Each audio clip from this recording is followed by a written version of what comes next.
Support for User Defenders is provided by Adobe XD. Adobe XD reimagines how designers create user experiences for websites, mobile, and more. Try it free at userdefenders.com/XD. But that you can also say, I'm so afraid of what I don't know, but instead of being afraid about it, saying, well, let's see, what is it? What can I learn in this? Like, what's the thing that's like, okay, I don't know how to do this. Well, like, let's see, like, how do you do this? How can I make this work? How can I solve this problem? Instead of being afraid of, I don't know if I'm going to be able to solve this problem. I'm not going to come up with anything. Oh my God, to turn it into, okay, well, let's just see. Because as soon as you become curious about something, you lose the fear. Welcome to the User Defenders Podcast, where we interview UX superheroes who fight for the users in order to inspire and equip you to do the same. And now, here's your host, Jason Ogle. Greetings, User Defenders. Welcome to this very special episode, all about banishing our inner critic, also known as imposter syndrome. I got to talk to the incredibly bright, passionate, and compassionate Denise Jacobs.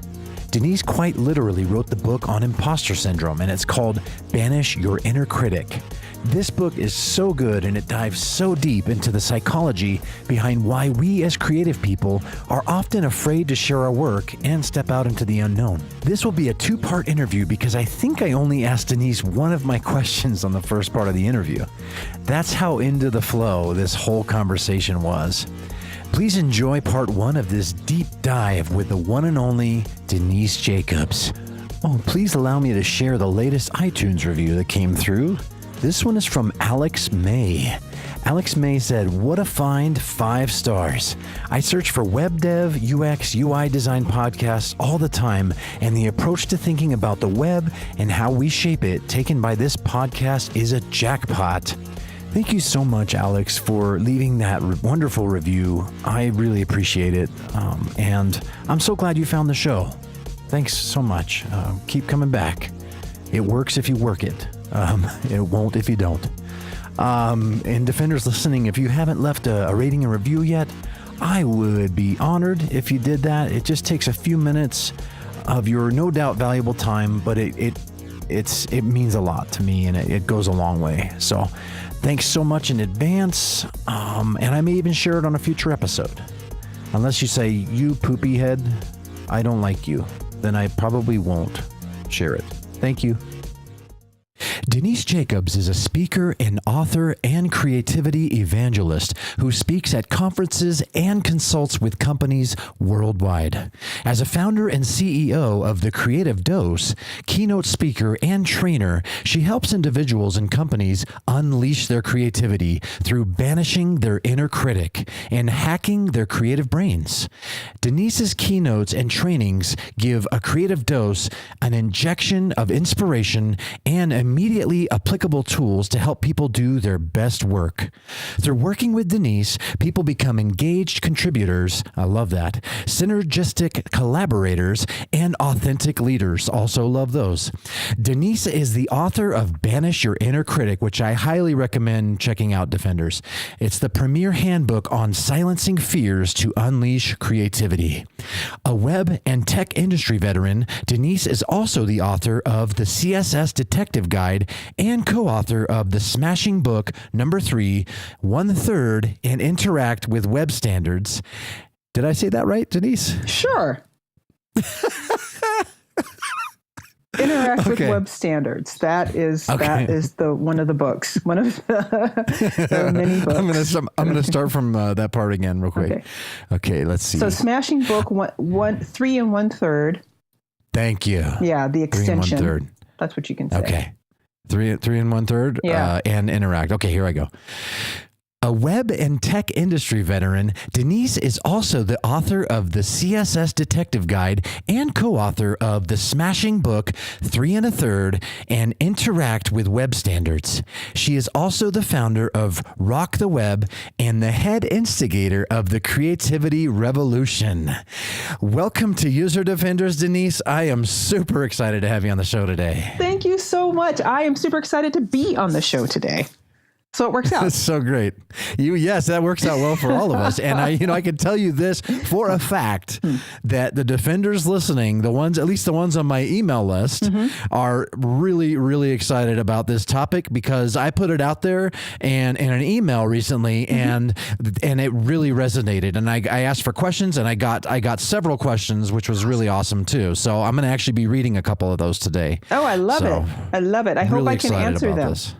I have a feeling you can. And I am, defenders listening, this is completely unscripted. There's nothing, Denise doesn't even know what I'm going to ask her.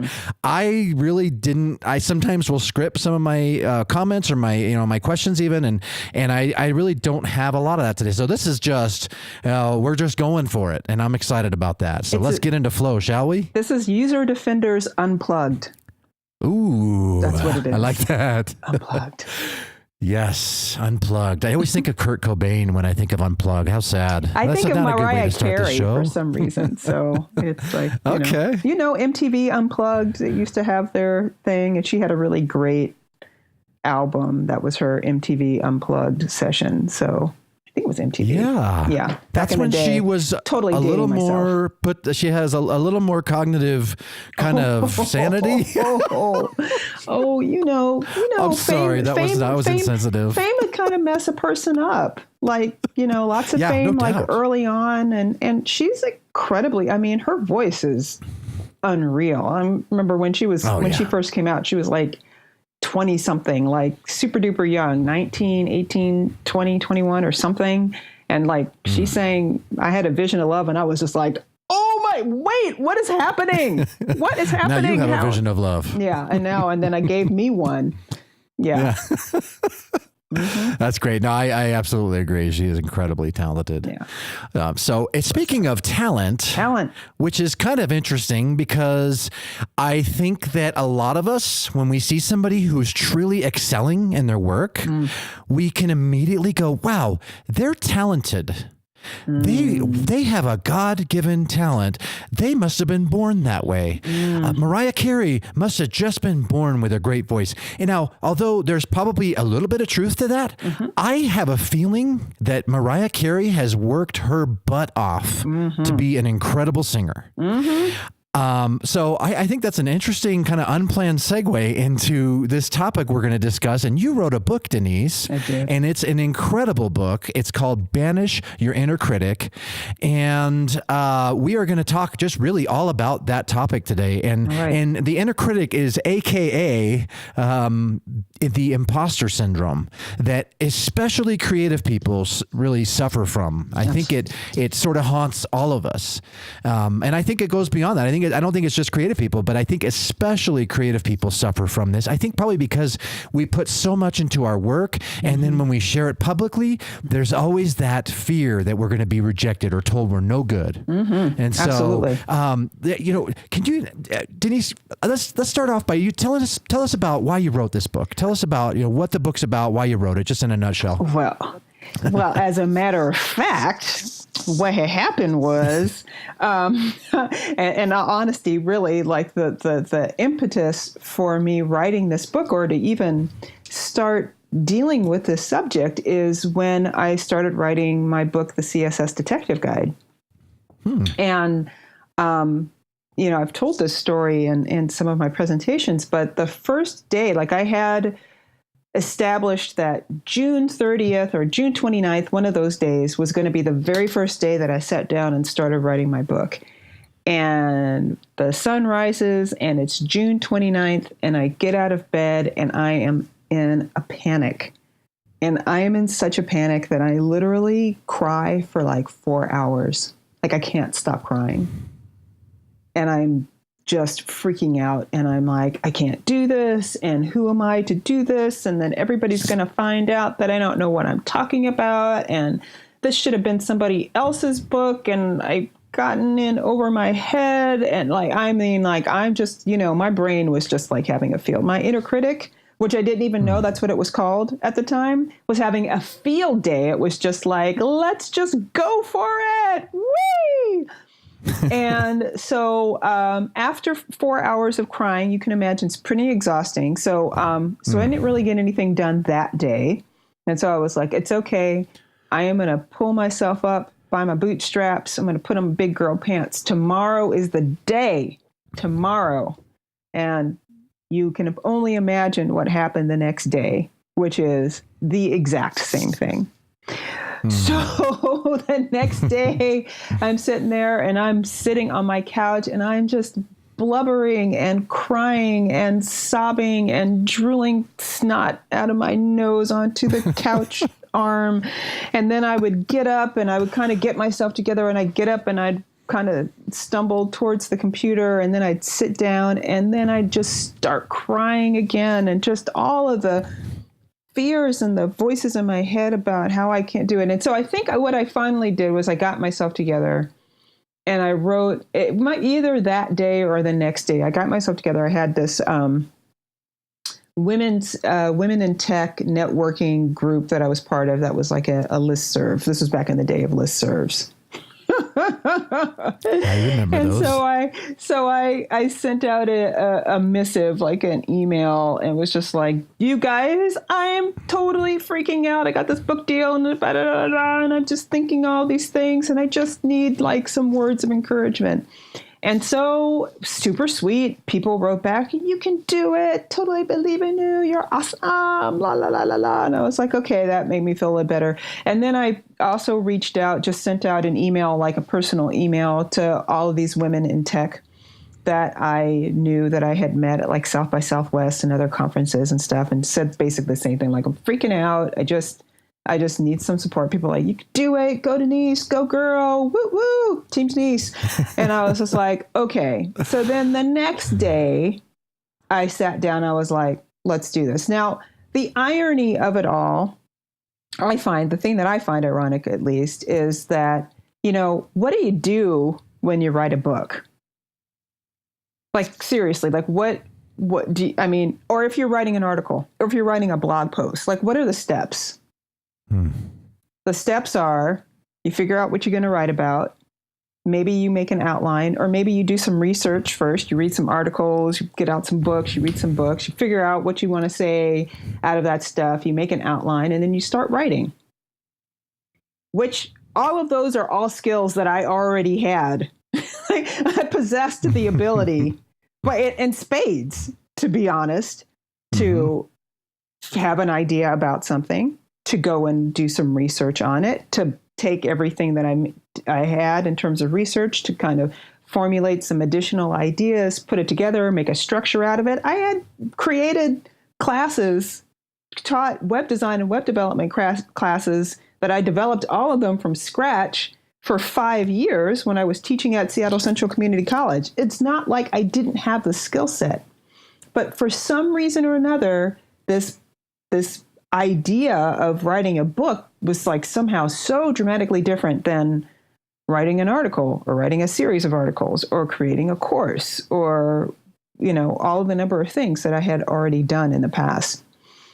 So it was very funny. It's funny the way your brain and the way the inner critic, when I finally figured out that was the inner critic, it's funny the way the inner critic will totally fool you into thinking that you're completely out of your league in situations where you completely are, you're more than in your league. Like, you are like so in your league, it's not to be funny,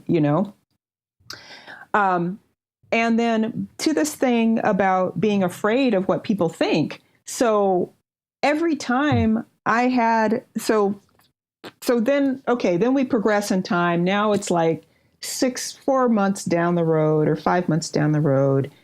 4 months. And I'm at the part where I start writing chapters where I have to have like design a website and like an example website and and build it, write the code for it, and all that stuff. And then I designed the website. I built it from scratch because it was back in the old days before like responsive design and all that stuff, and making websites was a lot easier. And yes, indeed. And I did you use frames? No, God, no. I was frames are against my religion. I was teaching. I was doing like web standards-based design way back in like 2002. So I was Wow. like in stark contrast with a lot of the instructors that were teaching HTML and stuff like that. Like I was doing tableless design. I was doing CSS based designs and divs and floats and all this stuff, which was pretty cutting edge at the time. Oh, absolutely. Yeah. So were you on Eric Meyer's CSS discuss list, by the way? Was that what it was? I think I was actually, although it like intimidated the heck out of me. So I kind of was like I was a lurker, but yeah, I think I was actually on that. So anyway, yep, same here.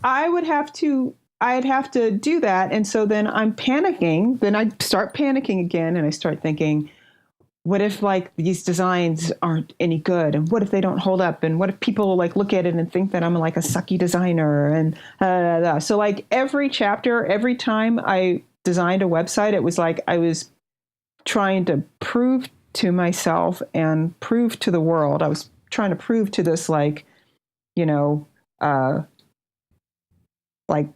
fantasy team of judges, like committee of judges that were going to be judging my website, my web designing skills. And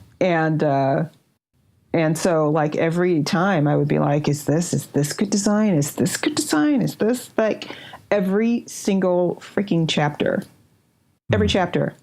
So can I just keep telling you the story? Cause it's like actually has like, there's a happy ending. Definitely. So the kind of the how this all happened, like this all kind of contributed to, first of all, me like being so deep in my own insecurity and my self-doubts and stuff that I actually took time off of writing my book to do research about how to silence self-doubts. Like, how do you deal with self-doubt? Like, how do you get rid of, like, I actually stopped. I was like, this is ridiculous. I feel like crap every day, and I'm battling with this stuff every day. Maybe I can get some tools to deal with, to figure out how I can deal with this self-doubt. So I stopped. I read some articles and stuff like that. And something in those articles, like planted a seed, and that seed started sprouting. I didn't know it at the time, but that was what was happening. And then probably a month after I read those articles, I like woke up, actually the day after my birthday, kind of a significant day. I woke up actually a day out on my 40th birthday. How about that? I woke up and I thought, I want to teach a workshop about how to get rid of the self-doubt and like how to silence the inner critic. Like I had this whole thing about like giving your inner critic the pink slip and firing your inner critic and like all of this stuff. And like, that's when it started. Right. I love that. And so that's kind of like, but it was still simmering and all this stuff. And then fast forward to 5 months after that, or 4 months after that, when I finally finished the book, I had submitted the final chapter to my publisher, and I was right about, it was like 4 days or 3 days or 4 days before I was about to get on an airplane and go to Austin for South by Southwest. And you know that I was not about to show up at South by Southwest without a website for my book. That would have just been patently ridiculous. So I had drawn up a sketch like a couple of weeks before, but obviously because I was trying to finish my book, I didn't have time to do anything with it. And so I sat down again before the days of responsive design, sat down, did a mock-up in Photoshop. And that's when everything changed. So I'm sitting there and I'm doing this mock-up in Photoshop, and I'm having the best time. I have music on. I'm like totally in the flow of things. I'm like laughing, giggling, singing along with the music, playing with the colors, playing with the thing. And it's the first time I realized afterwards, had been the first time in 9 months that I didn't question myself, that I didn't doubt myself, that I didn't wonder, what are people going to think? Is this good design? Are other people going to think this is good design? What does this look like? I wasn't thinking about any of that. I was just having fun with it. I was enjoying the process. I was totally in the flow, and I trusted myself. It was the first time that I trusted myself creatively, and that I liked what I produced, and I wasn't self-critical. And in the morning, I finally went to sleep. I was up until 5:30 in the morning. And I went to sleep for like 2 hours because I was like, if I keep this up, I'm going to get a migraine. And then this whole experience is going to be tainted by having a migraine. So I went to sleep, but I went to sleep. I couldn't sleep. I was so like riled up and so jazzed and so like just so much energy was flowing through me. I woke up 2 hours later and I was like, this is the most amazing feeling I've ever had in my life. This is better than being in love. This is better than eating a delicious food. This is better than other things that are team sports that I'm not going to talk about, but you know what I'm talking about anyway. This is the best feeling. And the thing that was so great about it was that it was coming from inside of myself. It wasn't dependent upon anybody else. It was just dependent upon me. And I thought to myself, I wish I could help other people feel like this. I just want to help. I get emotional when I talk about this every time. I want to help other people feel this good about themselves, about what they're capable of, what they're capable of creating. If I can help other people feel like this, that's what I want to do with my life. That's it. Wow. And I called my mom in tears. My mom was like, what's happening? What's wrong? And I was like, Mom, I know what I want to do with my life. I want to help people get in touch with and embrace and express their creativity. That's what I want to do. I want to spread the gospel of creativity. I want to be like an evangelist of creativity. And then I was like a creativity evangelist. And I was like, hold please. And I went on GoDaddy. I was like, creativityevangelist.com is available. I was like, purchase. But it was like, I was about to go buy it. No, go away. That's mine. Mine. That is so good. And I just, that's when, like I said, that's when it all changed. That's when I felt like I knew what I wanted to do with my life. And I knew that the main part of it, or a really key part of the process, was getting to the point where those doubts and those fears were silent. That a main part of the process was getting to the point where your inner critic was no longer there. And so when I started doing research on creativity, probably about a year later, that's what I started really looking at. Okay, how do you unblock creativity? How do you unleash creativity? How do you do this? And all of these signs, all of this stuff kept pointing to the inner critic and how the inner critic. And then there's this great TED Talk by Charles Lim.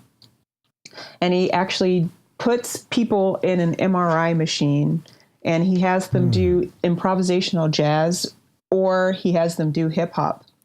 And like freestyle hip hop, and he records their brain activity, and it turns out that the inner critic actually can be pinpointed to a part of your brain, part of your prefrontal cortex, which is, there's a part of your brain that's in terms of self-evaluation, self-judgment, behavior modification, all of this stuff. When that part of your brain is really active, guess what? You can't be creative, or you can't be as creative. It's only when that part of your brain starts to power down that you can let all of your ideas go through, and you start making all the associations, and you start doing all this stuff. And I would argue that that's when we become more of who we are. So that was a long explanation to get to it, but I covered a lot of points. Yeah. And And I'm glad you did, Denise, because that is a powerful story. I love how you got emotional. I have a feeling you get emotional every time you tell that story. Every single time. It never fails. Yeah. And I'm always surprised. Like I was just like, I'm going to be able to tell this story. I'm like thinking in my head, I'm going to be able to tell the story without like and then I start getting teary and I'm like, well, it's still there. It's still there. It. It's I been want to be 8 kind years. of the Bryant Gumbel of podcasting. Right. Right. I want to be kind of the Bryant Gumbel. I want to make my guests cry. Make them cry. Yeah. Like it's been 8 years since that event happened. And it's every time I tell that story, I get emotional. It was that profound. You know what else that means to me? That means that you found your purpose. And like what greater joy can come from life than actually discovering what your purpose is and then just like going all in on it like you have. I think that's just incredible to me. Doubling down. Yes. You know, I was thinking about creativity and I mean, I've been thinking about it a lot, especially after, you know, diving into your book. I feel like, you know, we're all born creative. Amen, brother. Preach it. All of us, right? Come on. Like we're all born creative. I have children now. I have a lot, frankly. How many children? And I love it. How many children do you have? We have seven ones in heaven. So that's kind of how I explain things. Okay. Our eldest is 16. I'll just try to run through it, and it might take me a second. So we have 6 now here living there. We have a 16-year-old boy. We have a 14-year-old girl. We have a 12-year-old girl. We have a 9-year-old boy. We have a 5-year-old girl and a 2-year-old girl. Wow. And so we have one in pretty much every stage of life, which keeps things interesting. Got a passel. You know, my kids. Oh my goodness. Yeah. The Brady Bunch. We're the Brady Bunch now. I love it. That kind of makes it easy to explain things, but we have, I've noticed with my little ones, like they'll, you know, even like after church one day or one night, they'll show me like what they've colored and they're so dang proud of that. And when you look at it, you know, like as an adult, you look at it and some of it looks like a Smurf suicide, if I'm being honest. Like some of it looks just...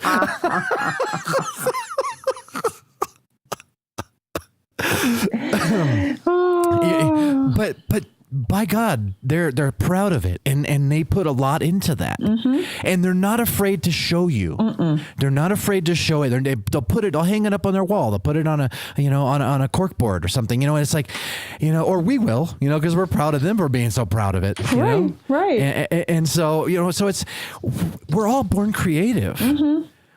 What happens to us? Oh, we get shamed. We get judged by other people because they're not in touch with their own creativity, and so they're like, you know, or they think they're helping you by, you know, being super uber critical. And you know, it's not long before, you know, your kids are going to be in school and somebody's going to come up and say, actually, somebody said this to me when I was 12.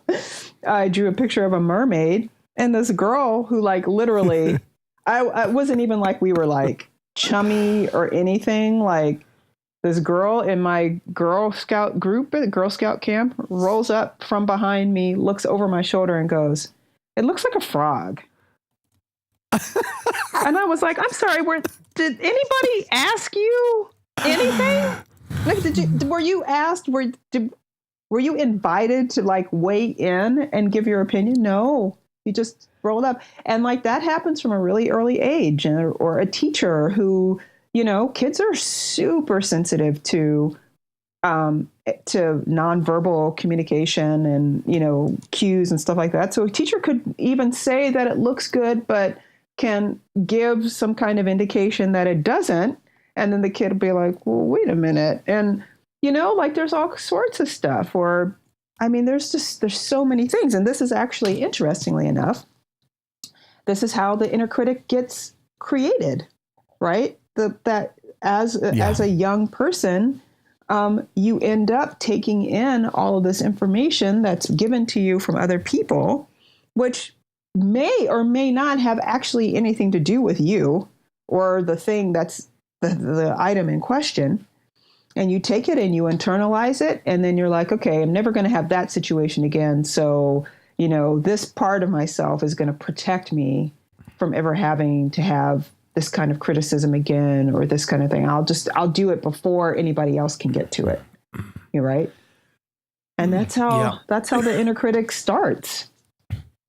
And then by the time we get into our adulthood, and then here's the crazy thing. So we spend all of our time as children and young adults, all the way up until the age of 18, being told that we need to do something a certain way. Like if we go through a standard school system, not like Montessori or anything groovy, or not homeschool or anything like that. But if we go through a traditional school system, we're told that we need to know certain answers. It has to be done a certain way. Here are the facts that you need to know. Don't try to stand out. Don't try to do this. Don't try to draw attention to yourself. Don't try to be too weird or too different.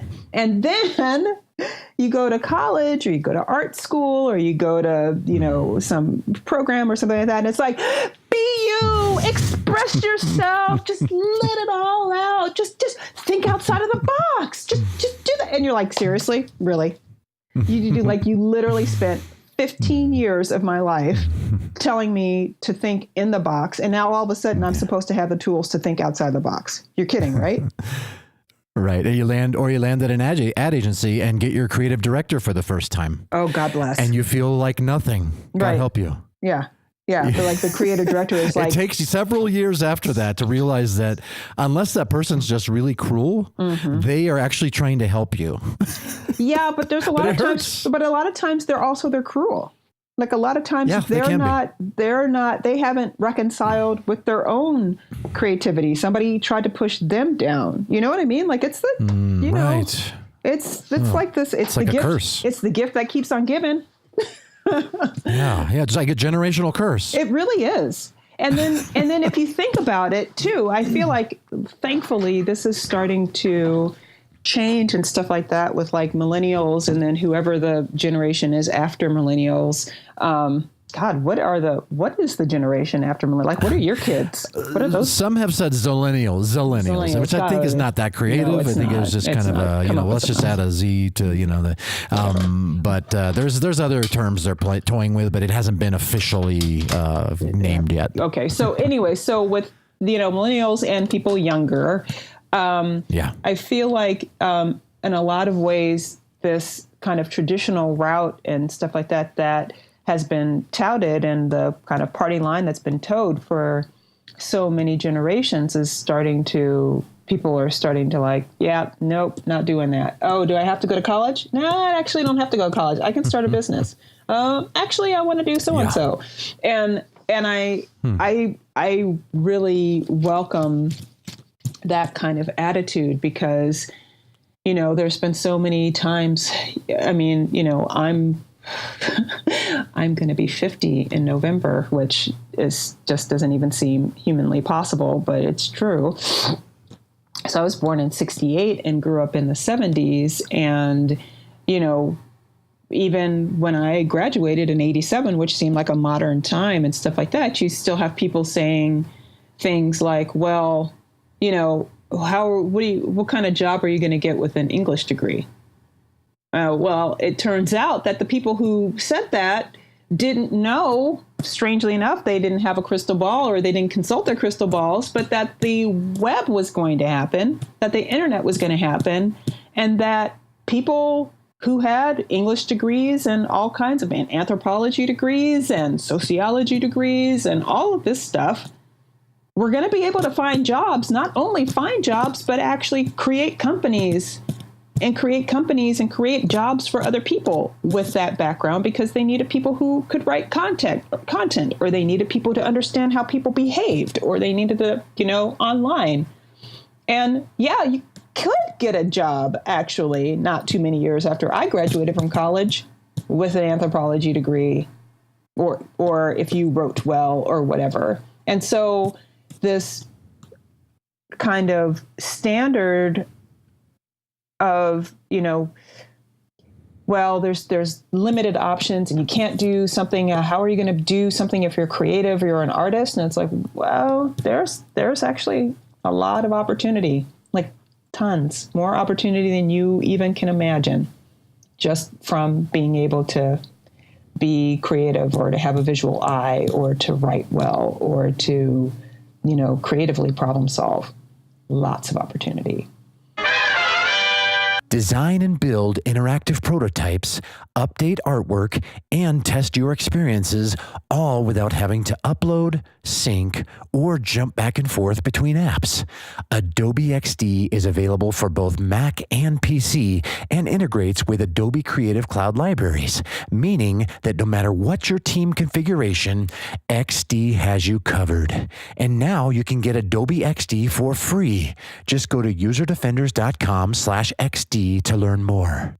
Yeah, I couldn't agree more. I love what you just said, Denise. And I think that you hit the nail on the head in a lot of ways. And I think about, creativity, like it's a lot of times it's just sucked out of us by those who we are surrounded with, by, the environments that we happen to be in. And you mentioned school. And I have to agree with you and also Seth Godin. He's been preaching this message for a while too, about how public school is actually repressing creativity in young people. Big time. Right? Right. So I highly recommend checking that out. And he makes some really interesting associations with the public school system and why it was created. He makes some really bold claims as to, I think it was Rockefeller or one of these like assembly line people that kind of started the whole factory system. The whole idea of public school was to teach compliance, was to teach kids to follow rules, to color inside the lines, to make sure that, to not express themselves as much, just so they can, obey and take orders and kind of just do, mindless work. And that's just who does that benefit? Well, it benefits the business owners, right? It benefits, it's all for money and stuff and such. So I feel like, and I think it only benefits business owners in the industrial age, but we are like out of the industrial, we're in the digital age, and it doesn't benefit any business owners in the digital age because we need people who are able to creatively problem solve. And right, we don't exactly, have, especially and people don't now. have enough of that. People don't have that skill, or not enough people have that skill, or they don't trust the skill of that they have. It's been beaten down and suppressed and everything. And so it's a latent skill. And a lot of people are even afraid to even, like you said, a lot of people are even afraid to identify themselves as creative or to recognize their creativity. Most people will be like, oh, no, I'm not creative. I'm analytical. Oh, no, I'm not creative. I'm technical. Right. Oh, no, I'm not creative. I don't have a creative bone in my body. I'm just like, that's interesting. I beg to differ. Anyway, I cut you off. What were you going to say? No, please. No, that's good. I think a lot of it is just our environments around us, and it's kind of how we're brought up. And sadly, there's, I know that there's times where our family members, like, they can see something we're trying to do even later in life, or maybe we're trying to do a musical, like we're trying to sing, or, unfortunately, or fortunately, it just depends on how you look at it. I think there's times too when like an authority figure, like a parent, can really just like steal the absolute joy and right out of us by making a comment, maybe even like, not intentionally to hurt us. But I think of a story. There's a story about Hillary Clinton that I've heard on other podcasts. Said where she was studying so hard and trying to pass this important like a test to get into college or something, like it was an SAT or something like that, and she studied just day and night and then when she passed and she passed with flying colors. She brought the results back to her dad and was so excited to show him that she achieved this. And you know what he said? He said, must have been an easy test. Wow. He said something like that to her. Yes. Right? Wow. Not cool. He was probably trying to be funny. No. He was probably trying to be funny, but that wound has stuck with her throughout her whole life still, and still does. She'll mention it sometimes still. Yeah. That wound just, and thankfully she did something good with that. She didn't, she could have easily gone the absolute opposite direction and just become, just something entirely opposite of what she was trying to achieve in life. But I feel like that can happen sometimes, and it's just, words are so powerful. Death and life are in the power of the tongue, and those who love it eat its fruit. So we can really build up with our tongues, or we can really tear down. And that was just an example where that can happen. But then on the other side of the coin, we may have well-meaning and individuals that love us that are afraid to hurt us when we're actually aren't really doing well, or we're not self-aware of the fact that maybe that's not, that thing that we've chosen is just not the right thing for us. And so that's kind of the other side of the coin. I think this might be an interesting discussion to kind of veer into when we have, and I think of the American Idol contest, right? I mean, how many, and it's funny, like, and I'll be honest with you, like, and I feel bad saying this, but some of it's like really funny how good some people think they are, and they're just not. Right. So we kind of veer into kind of that Dunning Kruger effect, right. Which I'm sure you're very, very familiar with, Denise, in your research. So we have that other side of the coin, and where we have loved ones trying to encourage us because they don't want to hurt us. That we just don't have that metacognition. We don't have that self-awareness to know that maybe we're really good at other things. We're just not good at this thing. So I want to kind of like talk about the Dunning Kruger effect, for example, for a second, and just kind of talk about defenders. What the Dunning Kruger effect is? It was a couple of guys last name Dunning and then last name Kruger, David Dunning and Justin Kruger is who they were, and they did some research on some folks that thought they were really good at something, and then they actually took tests and they ended up in a really low percentile. So it's kind of the idea of that is we lack the skills to know we're not skilled at something. We lack the skills to be aware that we're not actually skilled at something. And so it kind of goes into the metacognition. We're not aware that we're not aware kind of thing.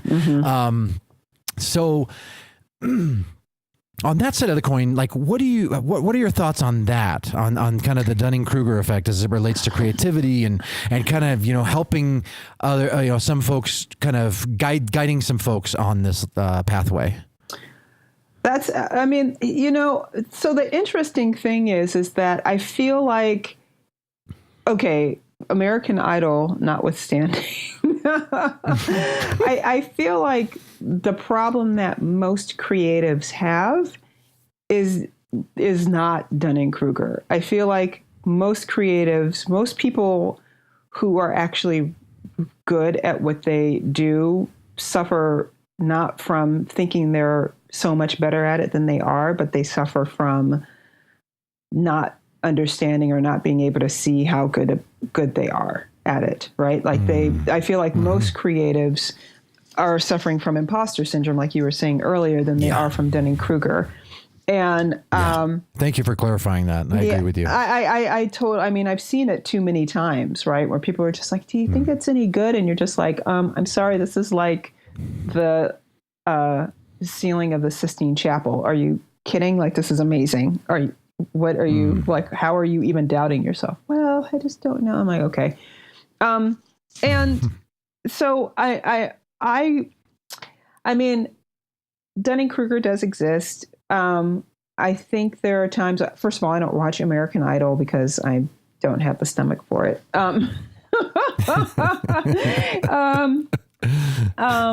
But I feel like most of the time, if it's a situation, I think most people have more of an awareness that, have a good awareness of where they are in kind of in relationship with other people. I mean, I think, somebody who's suffering from Dunning Kruger is really somebody who's in a lot of ways seems like they would be oblivious to kind of where people, like where their peers are at and where people who surround them are at to come to a place where they're like, I totally nailed it. You're just like, yeah, no. Yeah, no. And then the other thing that I think what ends up happening, kind of like you said, is that a lot of people get Dunning Kruger because people around them kind of, what's the word, like enable them. Right. Yes. Like, yeah. I mean, well I've had, I can think back to a situation where I worked on a team in a company, and the first director of the team either he was bluffing or he had Dunning Kruger like nobody's business, because he he was definitely like a politician. He made the rounds and talked to everybody and, had everybody know who he was and stuff. And then he just started hiring people. It was like he hired like a guy to change the light bulbs. And then he hired like a person to like, hold the towels. And then like he hired a person to like shuffle the papers. Like he just kept hiring these people where you're just like, why do we need this person? Like, I don't understand. Why is this job open? And 80-20 rule to the extreme. Oh no, it was crazy. And he like was trying to build this team, as I like to call it. He was building his fiefdom. And he finally, after several months, like basically somebody was like, this is ridiculous. No. And they basically put him in a role where he didn't have anybody underneath him, like nobody, where he had no direct reports.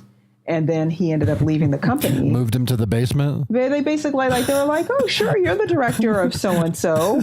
You don't have any direct reports, and your job is to like do this teeny tiny, icy thing and not talk to anybody. Here's your red stapler. But you're the director. Absolutely. Wow. And so I feel like he is a great example of Dunning Kruger, right? Like, and everybody was, when he had the position, he had the title director. Maybe in some ways, people had to kiss up to him, right? And had to, and if he doesn't look good, then it makes the group look bad. So it makes the team look bad. So then the team is trying to like, support his decisions and trying to make him look good, even though we're going like, why is he hiring another person? And it was somebody who was higher up who kind of saw through his thin veneer and then ended up letting him go or demoting him. And then he left on his own accord. So, I mean, I think, kind of like you were saying, American Idol, like where the family's like, yay, go you, you're amazing. Your voice is so good. And he sounds like a record scratching. Right. But I think, I mean, I don't really know how to manage that. But like I said, most of the people that I deal with, most of the work that I do is not a case of people thinking that they're so much better than they are. It's more of a case of people not recognizing how amazing they are, not recognizing their talent and not taking ownership of it, and then not leveraging that and, really sharing their gifts with the team or with the world, or, using that to do some good. And that's where I'm focused. Hi, I'm Sarah Duty. I'm a user experience designer and creator of the UX Notebook, and I fight for the users. You're listening to User Defenders Podcast with Jason Ogle. Yeah, I love how you touch on this in your book too. You talk about the creativity cheerleader, and I really like that. Like finding a creativity cheerleader that's close to you, but maybe not too close. Mm-hmm. Somebody who will be like a trusted individual who is not afraid to tell you the truth, but in a way that's tactful and loving. Mm-hmm. So I really like that encouragement, and I think that's another way. Like defenders, if you're like wondering, like, do I have Dunning Kruger? Like, here's the thing. You probably don't. Mm-hmm. If you have imposter syndrome, right? Which I'd say 99.99% of every creative person has it. Okay. Right. I would say like a truly creative person. So I feel like you don't have that. If you're concerned whether you have it, you don't. And that's the good news, because this kind of like veers into growth mindset. Mm-hmm. And I love Dr. Carol Dweck's book, Mindset. I always am a big cheerleader for that book too, because it shows she did so much research that reveals that, we don't have to be stuck. Like if we feel like we're not good at something and we truly are passionate about learning it and wanting to be better at it, we can do it. Like she has has science that proves that. And frankly, if you really dive in and you start going head first into something that you really want to learn, and thankfully we have like the canon of the world's knowledge in our pockets now. Right. And that's why kind of like, a call back to what you said, Denise, earlier about how this is a new generation. This is a new age where we don't have to have have a $200,000, $300,000 college degree in our hand that we're going to pay back the rest of our lives potentially to get a really good job anymore. And that's exciting to me. So growth mindset, that's another thing. So I would I recommend defenders listening, if you're struggling with it, which you probably are, because I do, Denise does. I mean, all of us do. You're in good company. For one, you're in good company, and we're all making it up as we go along. So take heart there, but also try to find yourself a creativity cheerleader. Try to find yourself someone who will give you good feedback, and honest, and constructive feedback on it. That's my encouragement. What do you think, Denise? Exactly. And that there is a way then you can actually tell the person too, look, I need feedback and I need it to be structured in this way. Because the other thing is that a lot of times people don't know how to give good constructive feedback. They just start kind of riffing on the way that they've been given feedback, which was incorrect. And so if you can say, I need specifics. I need you to focus on, you can tell somebody, I need you to focus on the topography, or I need you to focus on how the transition from this to this. Like, what do you think about that? Or how do you think I can improve this? Or I'm not feeling good about this part, or, this part I'm still trying to work out. I need you to give me feedback on this particular thing. And then I really like that a lot. That way you guide the person and help them be able to help you, instead of just like, so what do you think? And then people are just like, and then they just go, and then heaven knows if it's actually constructive feedback or not. And then I actually have a part in the book that talks about how to receive feedback as well, because that's the other thing. Not only do people often not know how to give feedback well, but then people also don't know how to take feedback. So, one of the things is that when people give you feedback is to take notes and to really do active listening and to ask questions, again, specific questions for specifics, and then to take notes, almost as if you're taking notes on somebody else. Like, it's not really about you, it's about some other person. And you're trying to get all of the information that you can get. And then you can also really focus on what's relevant, because also the thing is that not everybody's going to be completely on task and on point. So to focus on what's relevant out of all the things that they said, what are the things that really are meaningful and, relevant to what you need at that moment. And then, to be open that you may learn a new perspective, you may discover a new perspective and a new way of looking at the thing that you're working on that you didn't have before because you were too close to it, right? And the other thing is to realize that when you get feedback from people, especially feedback that you've even either asked for or that's constructive and you've got it structured in a certain way, that it actually saves you time and enables you to grow and kind of progress faster than if you hadn't gotten the feedback. I mean, how many times have you done something, defenders, how many times have you done something and then later on said, oh God, if only I had known blah, blah, blah earlier, right? Like I actually just recently had a conversation with a conference that I was asked to keynote, and ended up having kind of the conversation about, speaking fees and budgets and all this stuff, which was,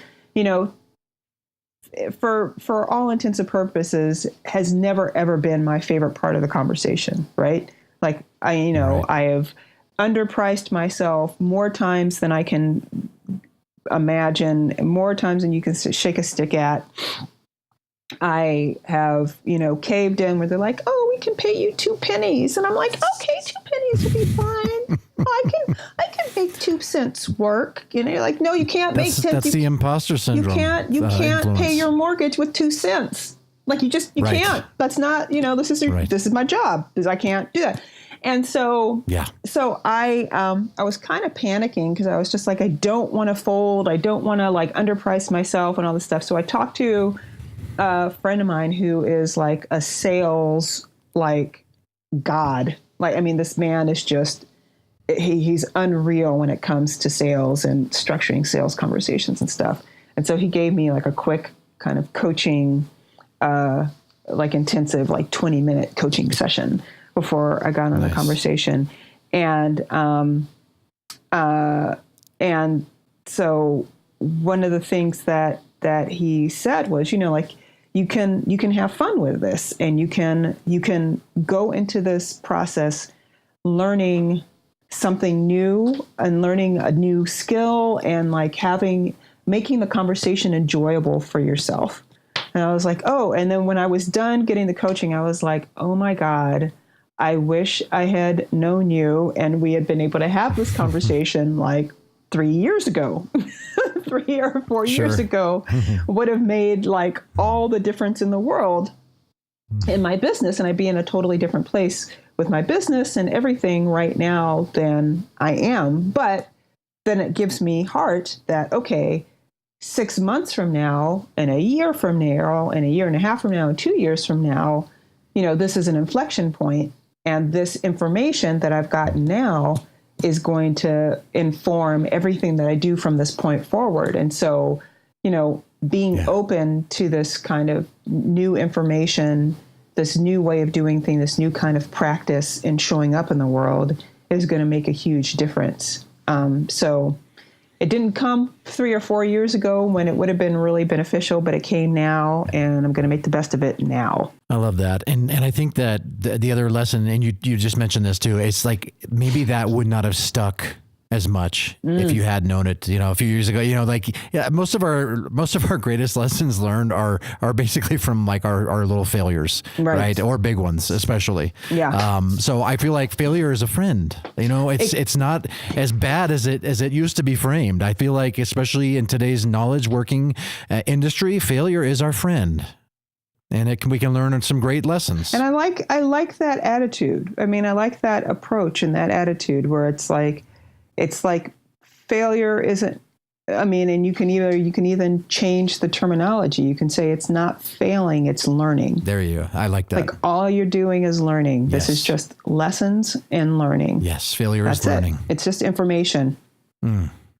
So I have an interesting question that's actually a listener question. Ooh. And this is great. And this is from, this person emailed me a while back and kind of started getting me thinking about touching on this more, on the whole, this is an important topic. And I've never addressed this until right now with you, Denise, which I'm honored that, you're the one on the other side of this conversation addressing this. So she's the one that inspired me to go, wow, I need to like talk about this some more. I've admitted it many times in earlier episodes about how I suffer from this, but we've never really talked about how do we kind of overcome this. So she basically asked this question. Her name is Nadienka. Hi, Jason and Denise. Thank you for taking my call. So as a new UX designer in the field, I often experience imposter syndrome. I have noticed a roller coaster phenomenon where when I'm faced with challenges I don't yet know, I feel very insecure about my work and begin questioning myself. On the other hand, I feel amazing when I get good feedback or kudos from clients or team members. My questions would be, how can I stabilize this experience where my self-worth is not dependent on external sources? What a fantastic question. Well, I think it is the question of the ages. Yes, right? So one of the things I talk about in the book is being self-referential. Instead of being externally referential. Now, I'm not saying that this is necessarily an easy process, but this is something to potentially to strive towards, or it can be kind of like meditation is like your work, like you show up, it's like your practice, or like yoga is a practice, right? You show up to it every day and you're present to it and everything. So being self-referential, I think, can help you stabilize things when you basically only compare yourself to yourself, right?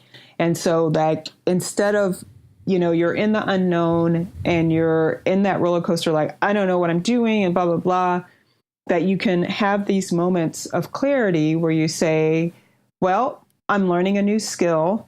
This is something that I wasn't able to do 6 months ago or a year ago or last week or whatever.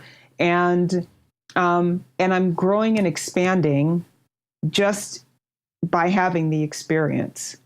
What other people say about what comes out of this experience isn't as important as having the experience itself. Right? And so that you shift your focus from externally, like, how is this going to be perceived by other people, to how is this a challenge and a growth opportunity for me on my own, just in and of itself.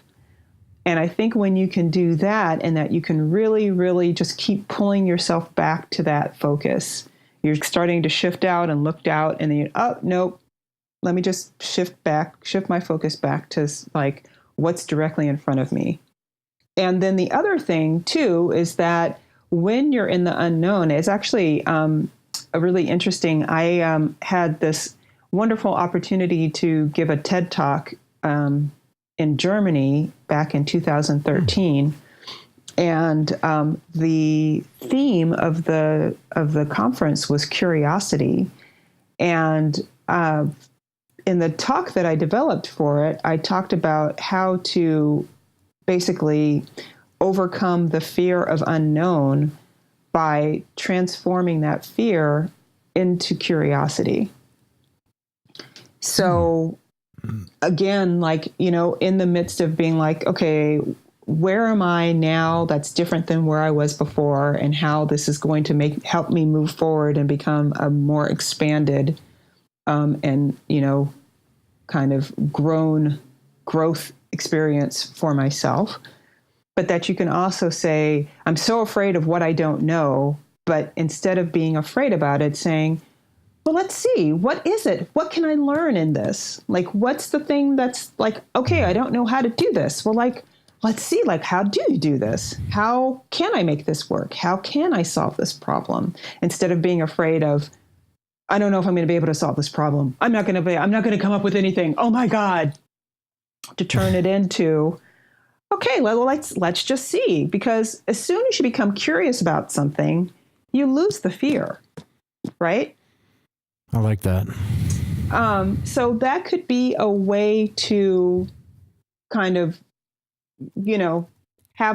even out the roller coaster a bit, to focus more upon yourself and focus about like what internally, what kind of change internally you're embarking upon by going through this process, and then being curious about the process and being curious about what you're going to learn.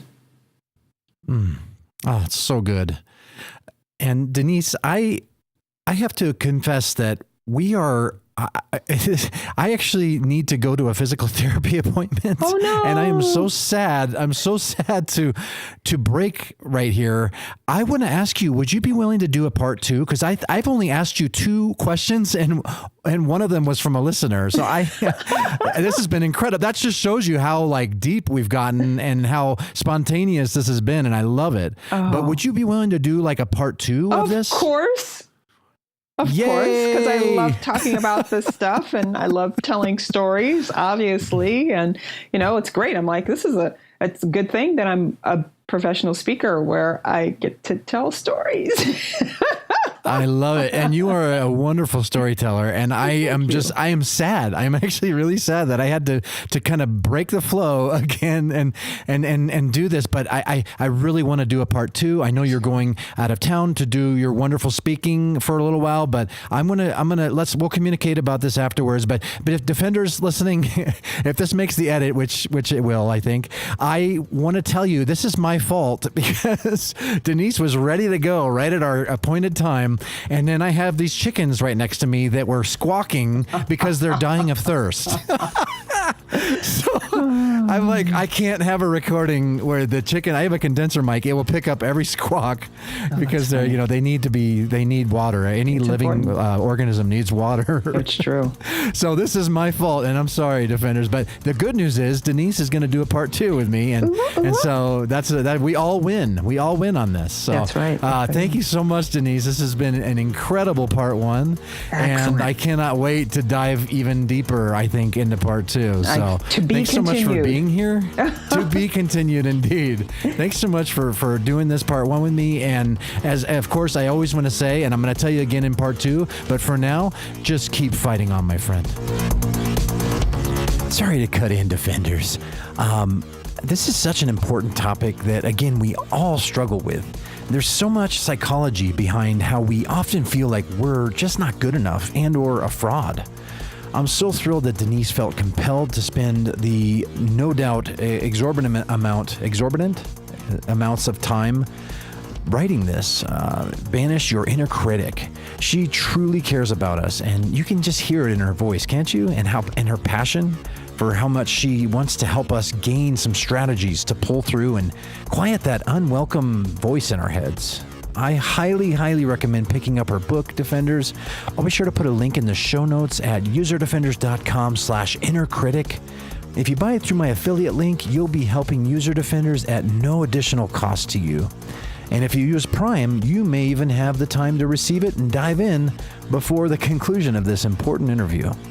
Please subscribe to this podcast so you can automatically receive part two again on your podcast playing devices. You can do this easily by visiting userdefenders.com/subscribe. Tweet your takeaways as well. And strategies. We'd love to hear your strategies on how you fight back against imposter syndrome. I'm at User Defenders and Denise is at Denise Jacobs. I want to thank Eli Jorgensen for the astonishing artwork. I loved what he did on Denise's artwork. Thanks Adobe for sponsoring this episode. Keep an eye out and an ear for part two coming very soon.